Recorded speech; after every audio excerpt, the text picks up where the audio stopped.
My friend sent me these pictures from like a couple years ago of her daughter and Ava. Look how little she was. Oh my God. I know. I have the memories pop up all the time, and I'm like, ugh, I want another one, but I don't want another one. I just want her to be 3 again. You know what I mean? Like, yeah. I think you're pretty settled in not getting another one. I can't imagine like starting over again. Yeah. You know what I mean? Like, yeah, I've heard that from people before. and she was my daughter was a great baby. Like, she was fantastic. But still, it's like, I just got out, like, I didn't just, but she'll be like, she's 6 and almost 6.5. By the time, if I got pregnant today, she'd be 7. Like, she'd be almost 7. Yeah. That means I'd have a freshman in high school and like a first grader. No. People do it. People do it. There's nothing wrong with not doing it. There's nothing wrong with not doing it. I like that. There's also nothing wrong with taking vacations every year. I mean, and listen, I can give her a very you're good an only child. I am an only child. Not work. You are. I am still. Yeah, I was an only child until they adopted another kid when I was 30. When you were? What do you were? What? Me, Tommy. Yeah. He's your older brother. What? No, that wasn't technically, I don't think, by choice, but like it ended up working out that way. But my dad's one of 5. So I think I was always jealous of, like, I love hearing his stories and like, yeah. You know, I've dated guys from big families and I've dated guys that are only children. And I think I tend to like dating guys from bigger families. I think it's like, well, because I don't know.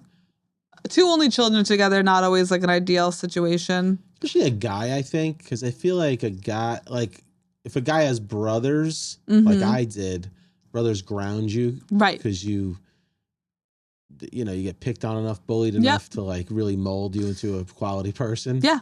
And if a guy has sisters, they bully you and mold you enough to turn you into a quality guy for girls. So like I had Tom, my dad, raising me, and he just negged me all the time, and that's why I got into stand up. He was like, I raised you the same way I would have raised a son, which I don't know if I appreciated as I was younger, but now as an older, independent woman who can take care of herself, I'm like, I get what you did. It makes sense. Yeah, I get. Yeah, yes. Well, as long, he was good. No, I'm very close to my dad. He's like my favorite person, but he was very like, I was not like there's no such thing as like a daddy's girl. He was like, you will work so many jobs, you will get your own money, you will learn how to take care of yourself, so you will never have to rely on a man. That's not a bad thing at all. Thing to do. Nope. I mean, who wants to rely on anybody? Yeah, you'll end up with the Tinder swindler. The Tinder swindler. Hopefully, you release that episode before this. This one, you never know. You never know. You never know. I just choose it based on what you're feeling. I choose it based on. Well, I think the last couple, here's how I chose them, because you wore hats for 2 episodes in one night, so I wanted to balance out the hat. That's a good idea. So I was like, my hair looked so bad. Hat, no, back to no hat. Good. That was the strictly reason why. God, they're on to us. Do you want to introduce the podcast today? Hi, everybody. Welcome to If You Would Have Told Me podcast with me, Joe Fernandes, and Emily Page. That's her. That's me. That's her. And we are recording another fun podcast from undisclosed location in New Jersey. Yes. And not the same day as we recorded a different episode. That's the truth. We get together so often. I mean, too often. Constantly. Constantly. We barely do 2 episodes in one sitting. No. Truthfully. We're swindling you. We're swindling you. Yeah. Oh my goodness. We just had Thai food. I love Thai food. It's so good. It's good. Pre-show Thai food is... I was hoping you would say you wanted Thai food. Like the whole way up, I was like, I really want pad Thai. We've been friends long enough. You could say, hey, I want to eat this. And you could totally throw out, right? Hey. I hope he does. I hope he wants pad Thai. Don't do without food you want. Be like, I'm afraid to ask for Thai food. Will he want Thai food? I told you, it's like driving up. I was like, I brought a protein bar with me. I'm going to go home. That protein bar is still sitting on my counter. Whoops. You're going to slam it when you get home? Oh, yeah. I want that. Yeah. Last episode, We'll put this out after the other episode. Last episode, we didn't talk about Tinder Swindler. Yeah. We talked about a lot. We talked about writing and stuff, but we didn't get to any news stories. At all. So we're going to start this episode off with and I have a good one. She's got some good ones she's been sending me. So, Joe, what do you know about orca whales? What I know about orca whales is that I just know there was I think it was like a horror movie when I was a kid called Orca, about a killer orca whale, and I should Google it. I wonder if I don't even know what that is. Studio's response to Jaws, like, oh, you got your killer shark? Oh my gosh, you should look that up. Orca. I don't know about. We're gonna Google that. The only orca movie I know is Free Willy, which was like a lighthearted film. This was more like Free Willy's thug cousin. Orca movie. I don't know if I believe American thriller. Also known as Orca the Killer Whale. I was 2 when it came out. Oh, so it was before my time. Before her time. Before my time. It was just barely on my time. It was barely, yeah, that was before your time. The film follows a male orca tracking down and getting revenge on a fishing boat and its captain for intentionally killing the whale's pregnant mate and their unborn calf. That's what's great about Jaws and this revenge fish. It's like they're like that boat. That one. They're probably way smarter than us. All right, so ready? Yes. All right. Talking about sharks, but now we're switching to orcas. Orcas start wearing dead salmon hats again after ditching the... Wait, okay. We're going to start that sentence over again because it was just so funny. I almost made it through without laughing, too. Okay. It gets worse. The second part of it is what's funnier to me, okay? Yeah. Orcas start wearing... I can't do it now. Hold on. I can't look at you, no. Orcas start wearing dead salmon hats again after ditching the trend for 37 years. That's the funny part to me, that it was a trend. Yeah, it was a trend. The orcas had a trend for...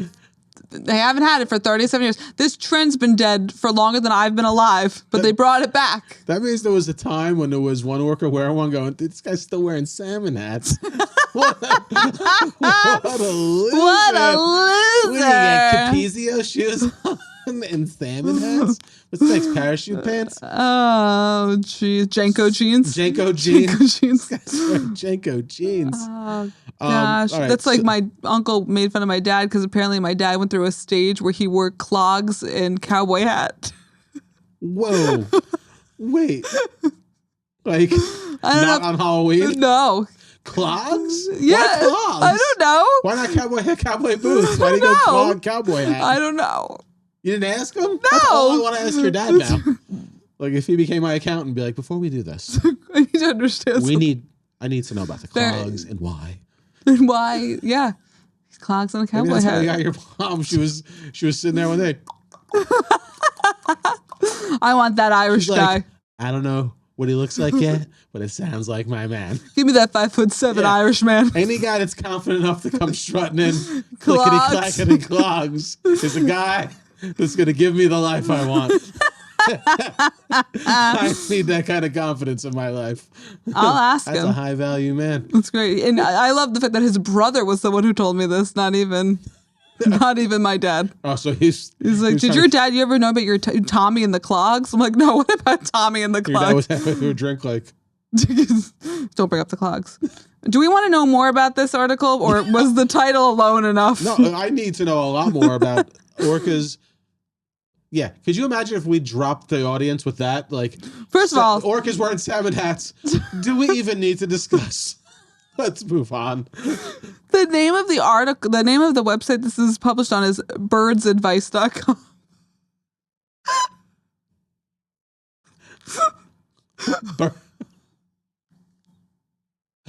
Wait. Obviously. Wait. Is it birds looking for advice, or people that are into birds want advice? And there's just not enough advice for birds that they gotta be like, wait, what? Picture the editor of birdadvice.com be like, we have no bird advice stories this week. We need something. All I have is salmon hats on orcas. Be like, close enough. Can you tie it to birds in any way? Can you tie it to birds in any way? Where'd you hear this story? My parrot. That he stole from the bird shop. Call back. That's great. Oh, sorry, I'm dying. Okay, all right. Oh my God. Okay, I get the first sentence. I'm never going to get through this. Imagine gliding through the vast Pacific Ocean and catching sight of a majestic pod of orcas. You know, regular Saturday. I would shit myself. Yeah. Yeah, imagine driving, you see a pack of orcas and be like, the last thing I'd be like, so majestic. Hold on. Okay, I got to skip some of this. Wait, I didn't know they run in herds like that. Like a pack of orcas with salmon hats. They probably look like Donald Trump. We're the greatest orcas. This is the greatest whale. This is greatest. I just pictured like a sashimi salmon hat, like Trump, trying to make this ocean great again. Oh my gosh. Okay. Orcas, also known as killer whales. That's their marketing team. Be like, hey, nobody taking us serious with the name Orca. We need to give us an edge. We need an edge. What kind of whale could be? Killer? Yeah. Give it. Are renowned for their intelligence and complex social structures. Yet, the recent revival of this salmon hat trend has left scientists puzzled and intrigued. Revival. First documented in the 1980s and then seemingly abandoned, this behavior has suddenly reemerged among orcas off the Pacific Northwest coast. Is it a playful act, a social ritual, or something entirely beyond human comprehension? Entirely beyond human comprehension. While the answers remain elusive, this curious phenomenon offers a rare glimpse into the cultural quirks of one of the ocean's most amazing creatures. Okay, they just used a thesaurus. They were like thesaurus. So I don't know if we're gonna get any answers about this. There has to be. Observers note that the fish appear to be deliberately placed and held in position, suggesting a level of intent rather than a mere chance of clumsiness. Your little fins. Right here. Oh my gosh. Andrew Foote, an expert on orca behavior, commented, it does seem possible that some individuals that experienced the behavior the first time around may have started it again. Wait. This raises people started it? No, the orcas. Oh, the orcas. This raises intriguing questions. Is it a form of play, an attempt at social bonding, or perhaps a cultural display unique to certain pods? It's like a gang colors. Like what? Like West Side Story. Yeah. The sharks and the orcas. Here comes the salmon hats. Those are really killer whales. Like we're killer whales. Those are killer whales. This just seems like a lot of nonsense. Oh, here's a video of one wearing the salmon hat. First, it's a commercial. Oh no, it's a man singing a. The orcas are throwing fish on their heads and carrying them around. And that's an unusual behavior for sure. I don't think we have any idea why this He looks like he'd be an exactly, orca but it expert. is some kind of communication. So he's an acid expert. That's why something that is, I would say, kind of frivolous, kind of playful. These are not serious orcas. A symbol of maybe that there were plenty of fish at that time, and that is the case, that there has been a huge chum salmon run. Okay, so they're probably just coming up and the fish happens to be on their head. Question. I thought I'm probably dumb and I don't know a lot about sea life. Actually, I asked her to do this podcast originally because I thought she knew so much about sea life. I'm learning this for the first time with you folks. I've been swindled. Bamboozled. The fish swindler. Expert. Orcas, ocean, correct? Yeah. Okay. How do you have to be an expert for that? No. Aren't salmon freshwater fish? Salmon are brackish water fish. What does that mean? I am the expert, apparently. No. They can go in salt or fresh water. Oh, okay. And the rivers mix. Oh, so that's where they're finding these salmon. Brackish water is like a mix of salt and fresh water. Because I was like, where are they going in the rivers to find these salmon? No, salmon go out into the ocean as well. I did not know that. Okay. But not like, probably in the shallow parts. So I feel like they're going to look for these salmon. They're like, what I'm gathering just from that video, I didn't really research too much. I don't think anyone did to write this article because they're just talking in circles. I'm guessing because the salmon run, there's like a ton of salmon. I'm guessing the orca's coming up and there happens to be a salmon there. When it comes up, it's on its head. Yeah. So this is. I don't think this orca's, because if you think anatomically, first off, they don't have hands. No. They have fins. They have fins, but the fins are kind of back. So I think even if they tried to put a salmon on their head and finagle it, I think there's no way they're like put it this way. If they wear salmon on their head as fashion, it's a new hat every time. It's not like they have their salmon hat. It's like they've already got kind of like a makeshift tuxedo on because they got the black and white going on. And they're like their orca wife's probably like, we're going out we're going deep sea diving dinner. He's like, I gotta get a new hat. So he goes off, swims, grabs it, because they're saying it returns as a fashion statement. Yeah, 37 years later. That's what we have to get into the article. Why they think it's a fashion statement. I think this sums up everything you need to know about this article. They asked somebody and he said, quote, honestly, your guess is as good as mine. Oh, there you go. So I don't necessarily think that we're going to get any information. Listen, bottom line, people listening, if it's on the internet, it's real. If we learned anything. If we've learned anything, it's that Facebook, all news articles from Facebook are legit. If you can copy and paste it, it's true. Oh my goodness. Just ChatGPT. If orcas wear salmon hats. Is it true that orcas wear salmon hats? If so, why? Okay, ready. Is it true? Is it true that orcas wear salmon hats? Question mark. If so, why?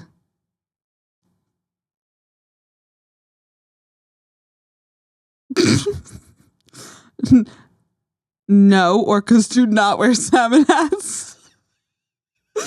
The idea of orcas wearing salmon hats is likely a playful or humorous notion, possibly from a fictional or exaggerated story. Yeah, I think it's probably upper Northwest people dropping too many mushrooms, hanging at the beach, be like, guys, you see what I'm saying? All right, Facebook, I don't believe your news stories anymore. It's not Facebook, it's birdadvice.com. Was that what it was? Yes. A very legit source. We'll be right back with more of your favorite podcast. Right now, this is Where to Go. Where to go? Now, if you don't know, Playa Bowls is the popular chain specializing in acai bowls, smoothies, and other superfruit-based treats. Now, Playa Bowls got started back in 2014 right at the Jersey Shore and has grown all across the U.S. They have bowls like acai, dragon fruit, coconut greens, topped with fresh fruit, granola, little honey, and other healthy ingredients. So as summer approaches, get beach-inspired, health-conscious smoothie bowls over at Playa Bowls in Princeton, South Brunswick, and East Windsor, New Jersey. Playa Bowls, that's where to go. Where to go?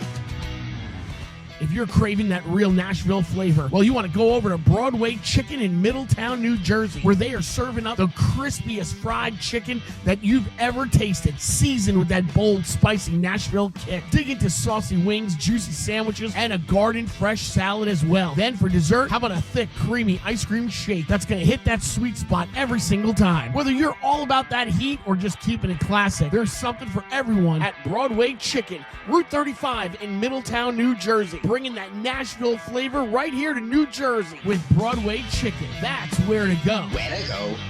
Lunar Audio and Video. They are a full-service audio and video integration company based in northern New Jersey, specializing in both residential and commercial projects. They offer a comprehensive range of services including home automation, video distribution, multi-room audio, lighting, security systems. Now for commercial clients, Lunar Audio and Video provides digital signage, video walls, projectors, and security installations. And then on the residential side of things, they offer their clients home theaters, home audio systems, and advanced security systems as well. LunarAV.com. Lunar Audio and Video. That's where to go. Where to go? All right. Do you want me to? I have another article. Yeah, I mean, I got one that could be sad, but then I got another one that's weird. And I sent it to you and I wrote Joe, ... what is this? Okay, we may not, read me why it's sad and then I'll. No, this isn't the sad one. Oh, okay. This is weird. Scientists discover cockroach milk is 4 times more nutritious than cow milk. It's intriguing. Then the first comment is, how does one simply discover this? Yeah. And how many cockroaches do you have to milk to get a glass of? The second comment is just no. Oh, it's the comments. Yeah. Yeah. Like if you're want a bowl of cereal, you have to milk a lot of cockroaches. You'd have probably. to. How many cockroaches did you got to milk to get a bowl of cereal? I don't know, but the third comment is, this is why Elon shut down USAID. So read about them. There's no article attached. No article, it's just a headline. Just a headline. Oh, here. I'm sorry. It's in the caption. The caption is up. Okay. Cockroach milk. Usually there's a link on the first comment, but it's not. Follow us explaining the universe to learn something new every day. Nah, I don't really want to. Cockroach milk is a protein-rich, crystallized substance produced by a specific type of cockroach. This species is unique because it gives birth to live offspring. Members make milk in the form of protein crystals to serve as food for their developing young. In recent years, scientists have discovered that this milk-like crystal substance is nutritious and considered a complete food, as it is a good source of protein, carbs, and fats, and over 3 times more nutritious than cow's milk. However, harvesting this milk-like substance is currently a labor-intensive process. Think? It involves killing a female cockroach and her embryos once it begins to lactate, and then harvesting the crystals from the gut. Imagine that's your job. What do you do? I harvest milk from lactating cockroaches. Don't worry, I kill them first. Yeah. Yeah. In case you were wondering. It's fine. I do kill them first. It's good. I'm not crazy. Very humane. That's go for that job interview. Like, do you need experience? So how long you been harvesting pregnant female cockroach lactation? Only 6 months. My last job, something happened. So, well, here's your answer. All I gotta say is, I didn't kill her. We're married now. Here's your answer. According to one of the co-authors of a popular study on cockroach milk, first of all, there's a study on cockroach milk. It's currently infeasible to mass produce cockroach milk. The co-author estimates that it would take killing more than 1,000 cockroaches to make just 3.5 ounces of milk. That's like a shot glass. Yeah. We yeah. don't really need cockroaches though, so I'm fine with them. We don't need them? Do we? Do cockroaches do anything for us? No, we don't need them, but You know my daughter's allergic to cockroaches? You know people can be allergic to cockroaches? No. Yeah, it's apparently a very common allergy. It came up on Ava's allergy test. I was like, what? Because they're everywhere. I never even heard of that. Do we need cockroaches? ? Now I'm asking ChatGPT everything. Oh, yes. They play an important role in our ecosystems. They're decomposers, so they help break down organic matter like dead plants and animals. They're a food source for birds and animals, amphibians, and they're pollinators. Yeah, but they also wreak havoc on your house. If you get them, you can't get rid of them. That's why they say, be careful when you bring your bags into hotels. Don't tell me that. I'm going to just get the skeevies. I had a friend early on in comedy. I don't think he does comedy no more. He's a lawyer. He had a good joke about like He's a lawyer. Yeah. What a change up. yeah. I think he actually did it on Live at Gotham when he did Live at Gotham years ago. Joke was something like cockroaches sounds like the world's worst STD. It does. Would he get herpes? No, worse, cockroaches. Do you know what's another one that sounds gross? Or that keeps me out? Bed bugs. Oh yeah. I've been on the road and seen some hotels where I won't bring my bags and I leave my bags in my car. I have become way more high maintenance now with the hotels I stayed in. Yeah. So I used to date a guy who would stay at like very low budget hotels. And I can't do it. I've blown my weekend money on At a better nice, hotel. yeah. Like right. I get there and I'm like, oh, there's a Hampton Inn across. I'll just go. Right, I like a Marriott Marriott's or nice. Hilton. Yeah.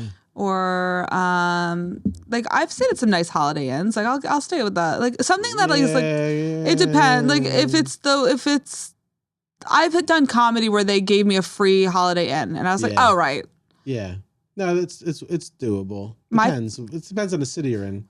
Right. Well, my favorite is when I work at Wisecracker. Shout out to Wisecrackers Comedy Club, and they put us up in the casino.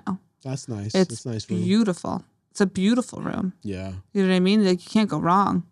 No. But that's what I want to stay at all the time. I stayed at a Hyatt Regency when I went to Savannah, and that was okay. The hotel was beautiful, and the location was beautiful. Yeah. The room itself was It was like nothing to write home about, but it was still clean. You know what I mean? But like I'm not staying at some like dusty ass. No, I've driven home like far. Yeah. Because I'm like, I'm not staying. Right. And Like, I I would would- usually like go to the bathroom before the gig. Yeah. And then I'm like, that's about it. I would not stay at a motel. No. I think like no. I've done that out of necessity one time. Right. Like a Motel 6. Yeah. And this- Oh, well, I've it never. was the only thing open. Me and this Right. girl were driving forever. And then we just needed to crash. Right. Because Georgia and South Carolina are very long states. Yeah. And you think you're going to make it. And you're like, we're not gonna make "Let's it. just go to this." It Right. was like, whatever. Back then it was like early 2000s. It was like $30 a night. Yeah, you're like you know? perfect. Just yeah. But yeah, some gigs terrible. I've stayed in some gorgeous hotels I've shot a pilot for a show for A&E called Stand Up Anonymous or something. It was me, this guy Billy Robinson, Raj G, who has passed away. She was on Last Comic Standing, and I got my buddy Mike Gaffney on the show with us. I pitched him to them, and they flew us out to Pittsburgh. They picked us up in a limo. That's stuff like that, awesome. and they put us up at this really fancy, like in this. The producer was crazy. He puts me in this beautiful like suite room. And he knocks on the door. He's like, "So, we either gonna go to we go to Pittsburgh Pirates game tonight, or we can go out to the casino and let's buy Wheeling, West Virginia. If you want, I can get you a nice Russian prostitute to your room. You let me know what you want." I'm like, "I'm good with baseball, man. If that's." But those are my only three options. But everyone else, Everyone else took the prostitutes. No, the other three on the show were degenerate gamblers. Oh, so we okay. went to the casino, which was fine. I like playing poker. Yeah, yeah. Yeah. Yeah. I've gotten into it from tables are like 3-card poker. 3-card. Okay. From doing like comedy with people who like to gamble. Yeah. I've learned how to play poker. Okay. And it's enjoyable, but I always have a limit. I'm always like, this is what I'm spending. But it is fun. Yeah. Yeah. Do you do just the bonus, or you play the hand too? I play well, if I'm doing 3-card, I usually do oh my god, I can't even think. Oh, Let It Ride. Okay. And that one is like because you can pull back and stuff like that. Yeah, so yeah. like, I've done well too. Like I've had some hands where I do really, really well. But I'll usually like either lose or I've been up like I've won like $100, $150, $50, and I'll just stop. Yeah. Like I'm like, this is enough. Like I'm coming, like I either want to break even or lose like 50 or lose like or gain. Yeah, yeah. I'm a safe player. Right, yeah. I don't love gambling. I only will do it if I'm at Wisecrackers, and I've gone to AC like once or twice with friends, but that's about it. Yeah. I don't go like out of my way to do it. Right. Whereas friends who like love it. Yeah. The only gambling I do, like if I'm watching the fights on Saturday night, I'll throw a bet with DraftKings. Oh, okay. I've never done that. Because it makes watching the fight a little better. Yeah, because you have like an incentive. Yeah, and you just, or I do like a parlay, some crazy, like all these people have to win on this $5 bet to turn it into like $300. That's so funny. And one time it worked. I was like, holy cow. I figured it out. I beat ever the tell you that system. story when I played craps with me and my brother? No. So, like I said, I'm not a big gambler. I'm like the casino can hire me as a cooler. Like someone to go sit at the table to make everybody else lose. Right. Like that's how bad vibes I bring to. So never sit at the poker table with you? Got it. Never. I probably won't be there anyway. You'll be like, I'll be doing something else. I'll be doing something.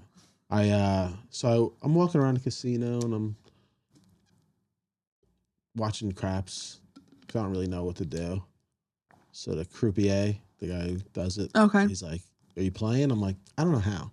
So he's like, "Oh, just watch. I'll show you. I'll tell you what everyone's doing." So he's teaching me all the, the good bets. There's the hard bets, the one roll bets. So I'm like, all right. So I start doing the easy bets, the pass and don't pass line. I'm winning a little bit and losing a little bit, but I'm having fun. Right. So it comes to me to have to roll the dice. So I'm rolling, and what I was killing it with the rolls. Like the guys that had the hard bets, the one roll bets, I'm rolling all of them. I'm just rolling, and I'm getting cheered on like I'm a rock star. And it was like all these like black dudes with big chains. I'm like, I don't know, these are rappers or drug dealers, but they're just putting stacks. Yeah, and I'm winning, and they're like, woo woo. And I'm all like, you're like, I'm in. And but I'm still doing my bets. Right. I'm not even doing those. And the guy's like, yo, you got a bet over there, man. You're killing it. I put over there, and I can't get it again. And I get to this point because before I went there, I lost almost all my money playing blackjack. Right. Oh, I got my money back. So I go, all right, I'm done. Like, you're rolling. You can't be done. You're like, no. I was like, I don't want to bet no more. I got my money and a little bit back. They're like, you got to keep rolling. Hey, you're good luck and you can't just stop. So I was like, so one of the rappers he's like, I'll give you some of my money. You bet with my money. Did you keep winning? I kept winning. So that's your game. So my brother comes by, starts playing. I'm winning him. Like, we're like, that's what we thought. Like, yo, I think this is what I'm supposed to do the rest of my life. I found my calling. I mean, I know the angle. I know where to hit. I got the touch. So whatever. Months go by, we go back. We're like, are we gonna go do what we do here? Are we gonna like your experts? Are we gonna waste time anywhere else? Or are we gonna go we're gonna go make some money tonight? Let's go make some money. And oh boy, was it not like that. Oh boy, I mean, I couldn't. It's like, give me the roll, crapped out. Like everyone, just lost everything. But you can understand how someone could get a gambling addiction. But let me tell you, that was one of there's been a few times in my life where I felt like a rock star. That was one of them? Oh, my God. What was the other one? Well, when I was in bands, I was kind of a rock star. That's true. You were legit I was rock young star. and on tour with these other guys and just meeting hot women. Constantly. We were like, this is nice life. Were you meeting hot women at the craps table? No, I met either drug dealers or rappers. I don't know who they were, but they were just cheering me on. They're probably like real estate agents. Real estate, definitely not real estate agents. Where was this? I'm trying to think. Okay, I think because it's all kind of like, memories like meshed together. Right. I'm pretty sure this was a night because we used to sometimes take my grandpa down to Atlantic City. Okay. Because he liked to play the horses at Bally's. Okay. They had like a wild west. Yes. I don't think that's even around anymore. No, I think it closed down. A lot of those casinos. But I think it was one of those nights because we used to go get a room and my grandpa would be the only one using a room, so we'd be up all night. Right. We'd check out and we're like, we should just get rooms like in the morning because the first night we never sleep. Right. That's true. But yeah, that was like the only time I really did good. I have done 3-card poker when I've done like casino gigs. Okay. Like I've sat there with the other comics I would just play the bonus and just But I don't love gambling. Right. Like the win and I don't like if I'm there with some friends having a good time, I like it, but I would never sit never sit by myself. Right. And I've seen I have close people, close friends who are bad. Yeah. And it broke my heart watching them do it. So like, I don't think I'd ever get like that. It's like some addiction I think that would never get me but you have to be careful because you never know. Like, yeah, I'm too cheap to become a compulsive gambler. You know what I mean? Right. Like I'm the type like I would annoy my compulsive gambling friends because like one night I did a gig. It was like a fundraiser down outside of AC. So me and my buddy, he liked to gamble. He's like, you want to go to AC? We made a ton of money on this gig. Yeah. Like it was like $1,200 each. We got paid to do oh my this gig. gosh. And I need some of those gigs. Yeah. How do I get one of those the gigs? Convention market. All right. And so we go over. This is how long ago it was. It was still Trump Taj Mahal. Oh, that's done. Oh yeah, because it was ghetto. That like I literally saw a fight break out in front of me. I won like $90 like right out of the gate that night, and I just cashed out like on a. That's amazing. Like I would do the same thing though. Wheel of Fortune. I love the Wheel of Fortune. Okay, I've never. Is that a slot? It's a slot. I don't like slots. That's the only one I'll play because you get the Wheel of Fortune. Then the wheel goes. So I just like the sounds it makes. Yeah, exactly. It's fun. I don't like the other ones. It's got a million fish on there. There's like it's like ticket. You're like, I won it. So you have $8. You're like, what happened? Like, it sounded like so much. You more won than a coupon. Got a coupon. And then I cashed out, and then I go, I'm gonna go get a steak. My friend's like, what? I'm like, yeah, bro, I'm done. He goes, you're done. I'm like, I'm going to that steakhouse right there and buying whatever is close to $90. Yeah. Oh, you won $90. I think you said $900. No, 90. No, I was like, wow, $900 on a slot machine. Look at you. No, I would have. You would have been like, I'm done. So 90. That's so done. That's how much. 90. You were like, done. Done. Tap. Woo! Big winner. Does anybody want to rub shoulders with me for some luck? I'll go and play when I was learning how to play 3-card poker. And I have no poker face. I'm terrible. And I'm sitting next to my friend who plays poker all the time. And I'm like, is this good? He's like, yes. And I'm like, okay. I'm always like, is this? And because I'm not playing against the people. So it's not like regular poker where I'm like, and I've had some pretty good hands that I didn't even know were good hands. They're like, stay. Like they tell me what to do. Yeah. I'm like, I don't know what to do. Tell me what to do. I'm hearing a loser. Like how much of a loser I am. Yes, I might sneeze in 2 seconds. Leaving that in. But now yes, sneezed in my hair. Because I remember, I think I was performing at Foxwoods. Where's that? Connecticut. Okay. You hate Connecticut. I hate Connecticut. Up there, the casino was different because up there, like I opened for Tammy Pescatelli. Oh, nice. For Okay. Sebastian years ago. Okay. I have another funny story about that. But, for on or off the podcast? No, on. Okay. So it was like I couldn't sleep one night. So I was like, I'm gonna go walk around a casino. So I see a poker machine, and I'm like, I get dealt a really good hand. Like I forget, it was like some crazy like fly. Like I just had to get rid of one card. Okay. So I thought I had to select the cards that I wanted to keep. And I just watched all my good cards go away. I'm like, that's not what I wanted to do. You could have been a millionaire. Could have been a million. I was like, oh my God. And I go, boop, boop, boop, boop. And they go, I'm like, I have a 2. It was just. What do I win? Thank God I was alone. Oh my God! But I felt like everyone knew. Like that's the guy who did this. That's the idiot. That's the idiot. No, I did a weekend with Sebastian before he was Sebastian. He was starting to become Sebastian. Right. He was up and coming. He was still club comic. Like this way, I told Dean. This is how long ago I told Dino to get him at Uncle Vinny's, and he did. So it was back when Sebastian did Uncle Vinny's. Oh, okay. A long time ago. But he the comedy club, which was Comics up at Foxwoods every night. So the owner of Comics goes, what I thought he said was he hit me up. He's like, all right, on Friday night between the early show and the late show, would you be able to go do some time at a baseball fundraiser and then we'll get you back to open the late show? I was like, yeah, throw you some extra money. I'm like, perfect.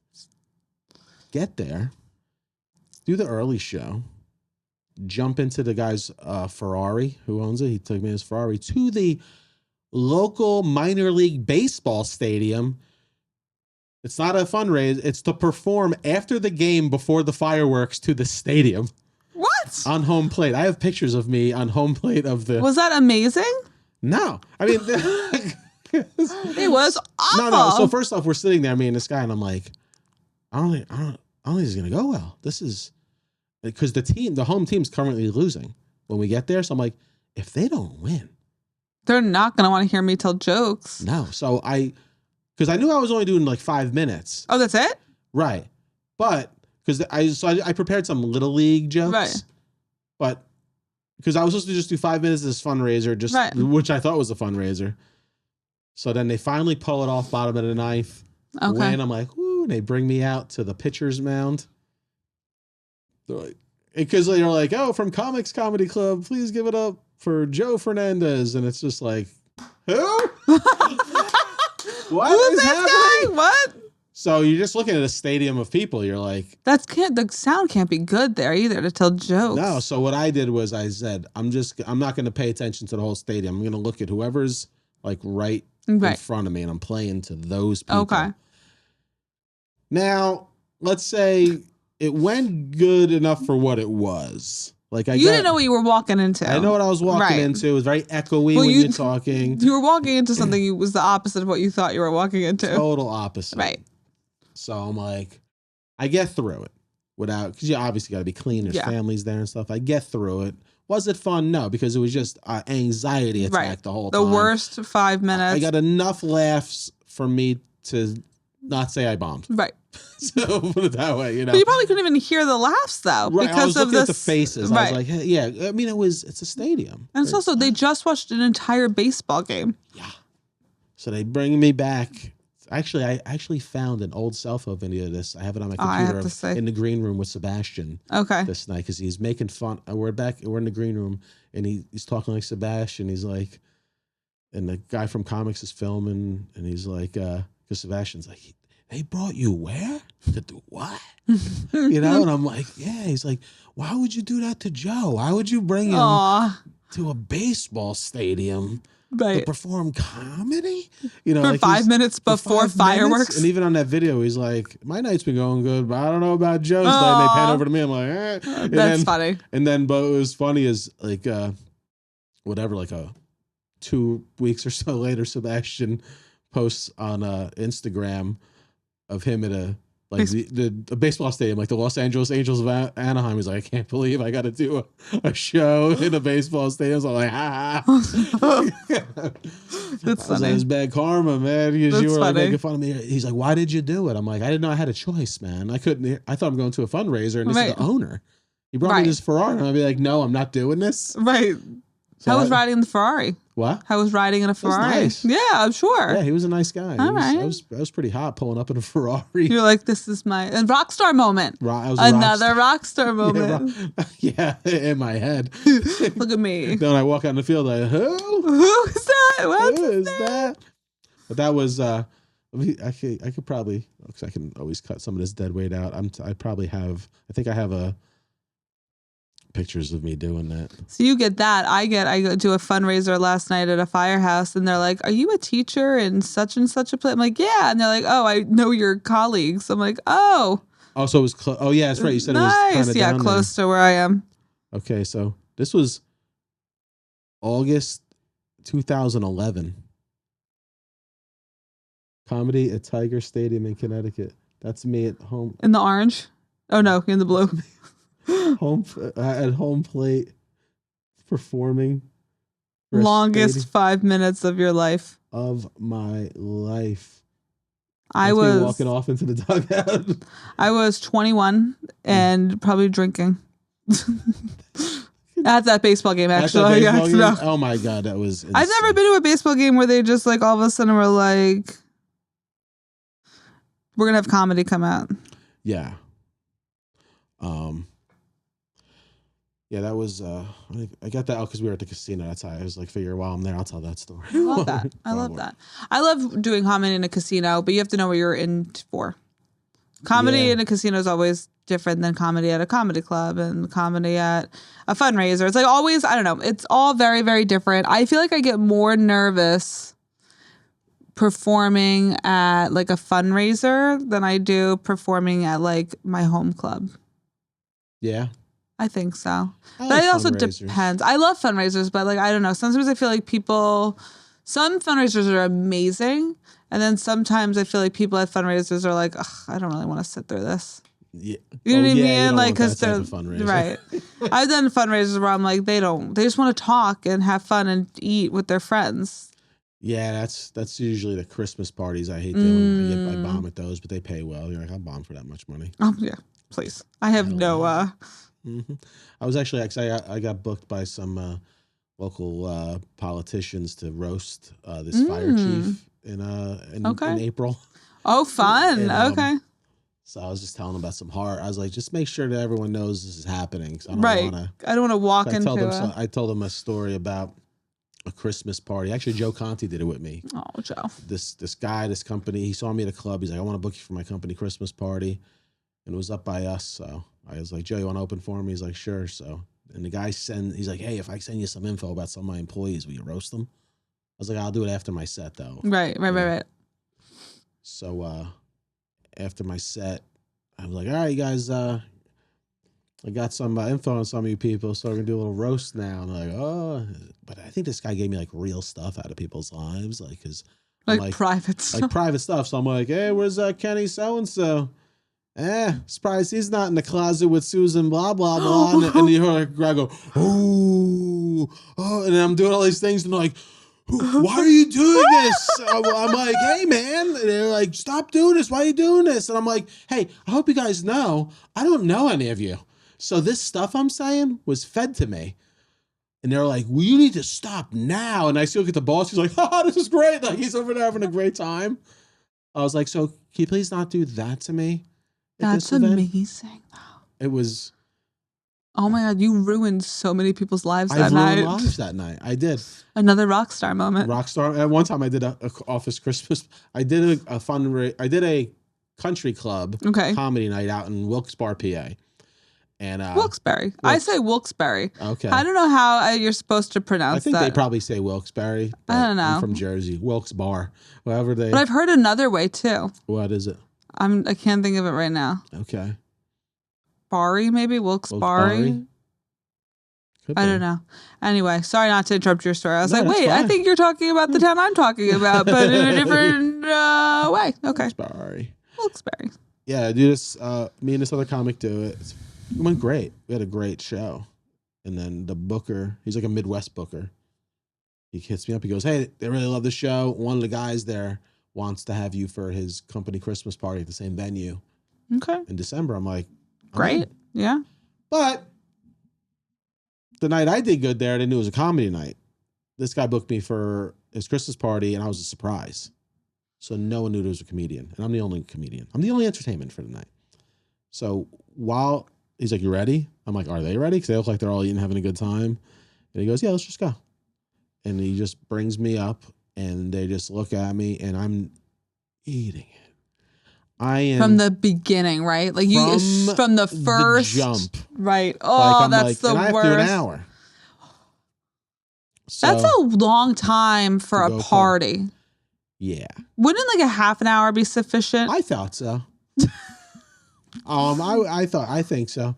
Right. So typically, but whatever. He was paying well, so I was like, whatever. So I mean, I'm bombing. Like I started doing a little crowd work, started getting a little chuckles, but the crowd was like, "Why are you talking?" Like some guy goes, "Why are you talking to me?" I was like, oh, "I'm just. I know this is what we normally do. I know, but this isn't set up properly for what I do, so I don't know." Like I was like, I'm mumbling up there because. So I start getting I'm in my head. I go, you know what? I'm being cute. If we're gonna bomb, let's go down with the ship. Yeah. Let's start getting dirty. Let's just get dirty. So I start getting dirty and start getting some laughs. Right. Because they were like, I can't believe these fucking guys saying this. At the Christmas party. Christmas party. But some people were laughing. But then the wife of the guy who booked me goes, who asked for this? It was so loud. And I was just like, your husband. Your husband. Your husband. And then he looking at me, and I go, listen, man, as you can see, this is not going well. I go, and the man who booked me saw this go well in the same venue a few months ago. Right. You guys don't want that. I go, listen, man, I apologize, because I'm only at probably like 25 minutes at this point. You know? I was like, how much will you pay me if I leave now? Because I'm not going to do another 35 minutes of this. This is torture for everyone. Like, no one's having fun. Right. And he goes, I'll pay you the full thing. I'm like, all right. You know, everybody, Merry Christmas. Good night. And then, like, I mean, he didn't set that up. That's not you, though. That's preparation of like the event. Oh, yeah. Just add on there with comedy. Yeah. And also don't do an hour. I know. Well, he didn't know. The booker said to do it. Like, it's like a guy he's going to do an hour. You know what I mean? Like, that guy didn't care. But then, I mean, I only told that story not because I just thought the funniest part was the wife screaming out, "Who asked for this?" Which was just like, that kind of made my night. I thought hilarious. That was, even in the moment, I'm like, that's perfect timing. That's great. And then he paid me in a check, and they're like, "That's such a long ride home with a check." You're like, "This better clear." Right. This is gonna be terrible. You couldn't mobile. It was before afterwards. Mobile deposits. Oh yeah, before mobile deposits. I would have done it right there. Yeah, well, that even takes a couple of days. That's true. Unless it's the same bank. I'm sure I don't have any Wilkes-Barre banks. Wilkes-Barre. Anyway, we went. Does that keep you up at night? Your bomb? Do you have any bomb stories that like keep me up at night? That keep you up at night? Obviously not literally, but somewhere you're like, I can't believe I did that or said that or it went that way. Yeah, there was one, but it wasn't that one. It wasn't that one. No, because I was already like a professional comedian then, and also like you were not set up for greatness that night. Right. Now I was already doing enough and professional enough to know like bad nights and what it was. Right.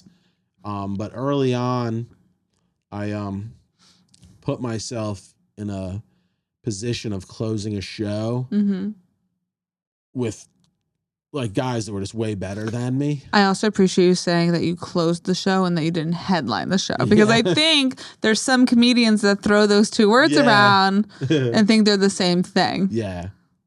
It depends. Like like it was a showcase show. I was closing it. Okay.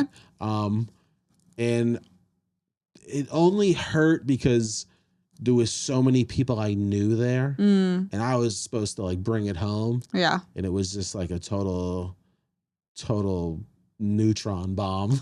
Like that's the worst. So it was more like embarrassing. Yeah. You know what I mean? Like I think if I bombed like that in front of strangers, it'd be like, it would have hurt, but it wouldn't live in my soul the way it does. It wouldn't be in my DNA right now. But I do remember having a thought that it will never get worse than that. It did it? No. Oh, okay. I couldn't feel worse than I did that night doing comedy ever. Like I got that out of the way. Right. Like I had the worst set of my life in front of friends that cared about me the most. And they all saw me go down. Yeah. So you're like, I'll never feel terrible. Like I feel like even if I bomb, I'll never feel that terrible. In front of strangers. It is hard to. So my mom's only seen me do comedy twice, and the first time she ever came to see me do comedy, the whole show everyone was bombing, and it's because the host did an awful job. It was just like not. It was just very dirty, very heavily dirty right from the get-go, and you didn't have the crowd on board, and you just. Everyone was very tense. Right. And so I was like, already my mom's sitting through this. This is her first experience. And then I did fine, but like, you know, with the first time you have somebody important coming out to see you want to like have a show where you do great, or like it's a great show, and that was just not it. But the second time she came to see me at Uncle Vinny's, and it was a good show. She had a lot of fun. Yeah. Family at shows. Like my nephew Mikey saw me for the first time at prime time. Okay. He came out and I'm like, God. Like I was like, it wound up being a really good show. Right. Like, that's awesome. Great crowd work. It was like I was in the zone that night, and I got off. I'm like, yo, I gave him a hug. I'm like, I don't get nervous doing comedy no more. I'm like, but you made me nervous because I really needed to kill it for you. Yeah. 16. He's like, but that's so good. Yeah. But I worked at the headliner I worked with last night. He was talking. He's like, I still, after all my years of doing this, still get nervous before I got on stage. And I'm like, I still get nervous a little bit too. It's like the anxiety, the anticipation. But like, I heard that it's good to get a little, I guess, like, I don't want to say like anxious, but you get like a little like, okay, amped, because you want to use that energy on stage. Yeah. If you went up there so lackadaisical, it would read. I'm nervous if I'm not nervous. Right, Like, right. Because I'm like, this isn't going to go well. I'm too cocky right now. Yeah, there's nothing I love more than being in the green room with a cocky comedian and then watching them bomb. eat it. Oh, let me tell you that, like you say, chef's kiss. Like that's an Emily term, but like, it is. I mean, that is like so good. There's certain people I just love to watch bomb. It's those cocky, like, or if I see one like shadow boxing or something before they go on stage. What? Or, like getting like, you ever see those guys my like on the side? God. Like sometimes like in a theater you'll have like that hallway and you're like, this is why people are like, don't date comedians. So I'm like, I get it. don't date bad comedians. Don't date bad comedians. Date funny comedians. Yeah. Yeah. That one's the shadow boxer. No shadow boxing comedians. Comedians. My God. Well, that's how I feel about like, when you see certain comedians not getting work anymore, like we were talking about earlier, and you're like, oh, that's karma coming all around.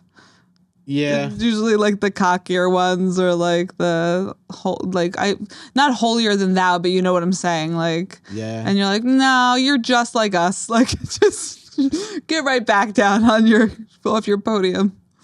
Yeah. Pedestal, podium. I guess they pedestal, both work. Well, it's like the old Colin Quinn thing. It's like these people try to be cool with comedy now. Like comedy's not for cool people. No.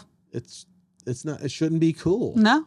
Like you should like. It's like that's anti-comedy. Well, I don't cool. like trendy comedians like that. Like are just like, I'm gonna do a lot of crowd work now because it's trendy, or I'm gonna talk about this because it's trendy. Like I understand keeping up with like what's going on in life, but like, but don't do it all the time. Don't do it all the time. Or like people are like, I'm edgy. No, you're not edgy. And also edgy doesn't mean funny all the time. Like you can tell a good joke that's edgy. There's not like, and I don't think there's anything that you can't joke about. Yeah. I think anything is on the table. It has to be clever. Don't come out and be like, I'm an edgy comic, and then tell some hack joke where you're not even, there's no punchline. You're just being like this is a big obnoxious. There's like a trend of comics that just love to tell you that they eat ass. Like that, like I've noticed that, like I eat ass. Everything's like I eat ass. I eat ass. And you're like, I don't need to know that. Okay, but what's the joke? Yeah, what's the joke? What's the joke? Like, what about it? But you'll be like on a showcase. And you're like, all you eating ass. But they are probably. But it's almost like that's why it's good to do showcase shows sometimes, because like if you have any like topical or any stuff in the pop culture, you're like, oh well, 5 guys just did the same topic. Right, so I'm this out of my set. Yeah, but that's actually true. I was just talking to 2 of my female comedian friends, and they go to open mics a lot. I do not, and I really probably should go back. But there's no real mics down by. Anyway, I can give you all the excuses in the book. It comes down to the fact that I don't really like open mics because suck. At a certain point, it's good at the beginning, but you get paid gigs now, right? But you should do what I do. Sometimes off nights, pop down to Uncle Vinny's, pop down the clubs that I'm in with, and do guest spots. Yeah, but I only go do it if I have new jokes. I'm not gonna go waste time on someone's show to go feed my ego. Right. To like do something that I know works. Right. Let me do my tight 5. Unless it's like a new chunk of a thing I'm working on. Yes. But like I hate that. I've shamed a guy one time. I won't say who the comic was. You're gonna tell me after. I'll tell you after.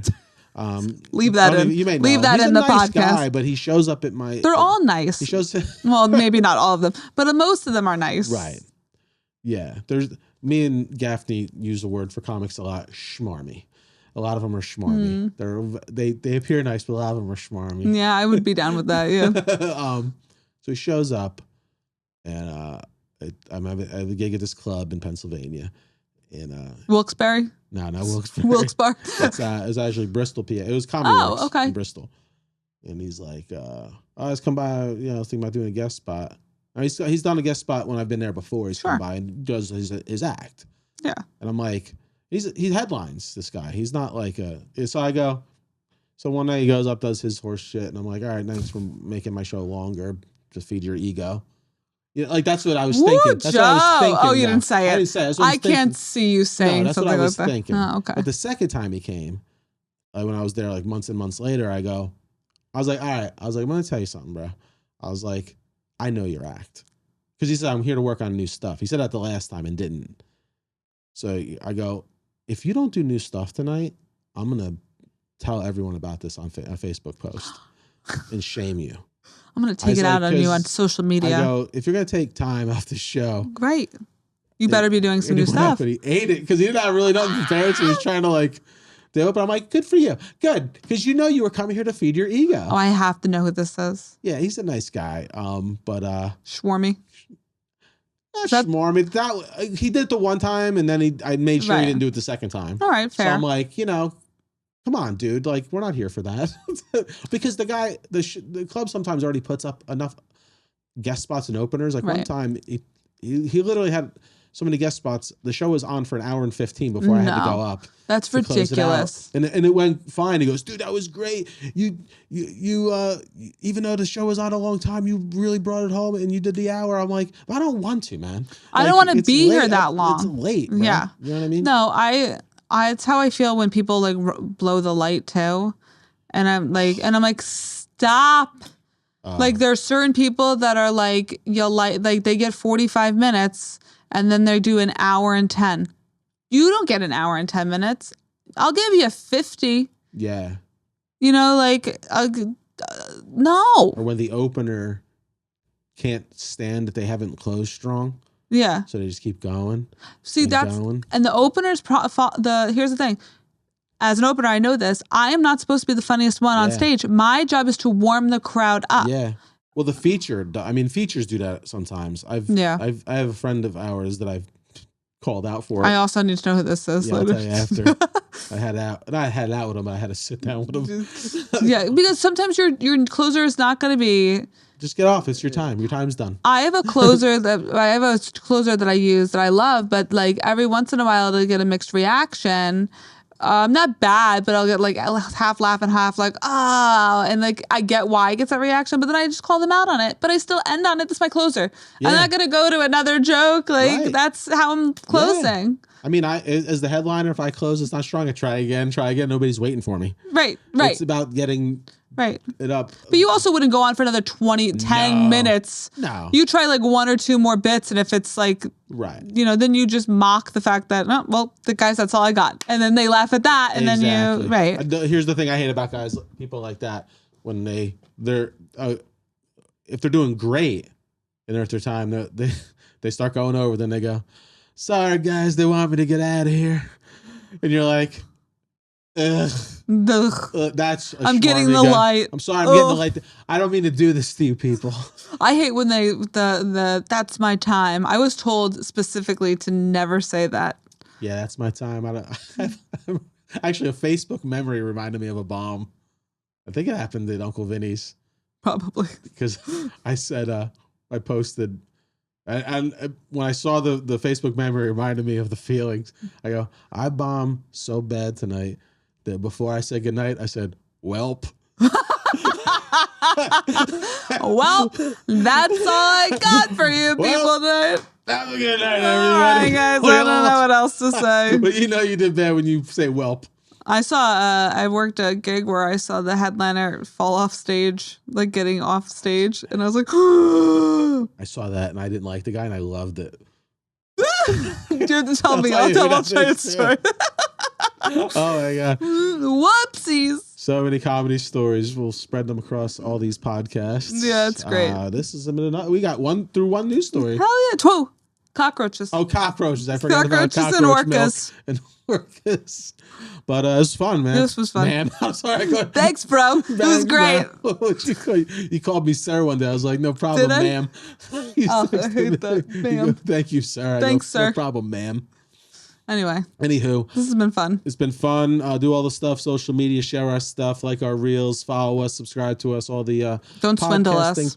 Platforms. I'm lost control of my tongue. Go to joefernandes.net. Actually, I have a bunch of shows coming up I put on the calendar recently. 2 with me. So you've been a great crowd. See you next time. 30 years. What was it? That's my time. That's my time.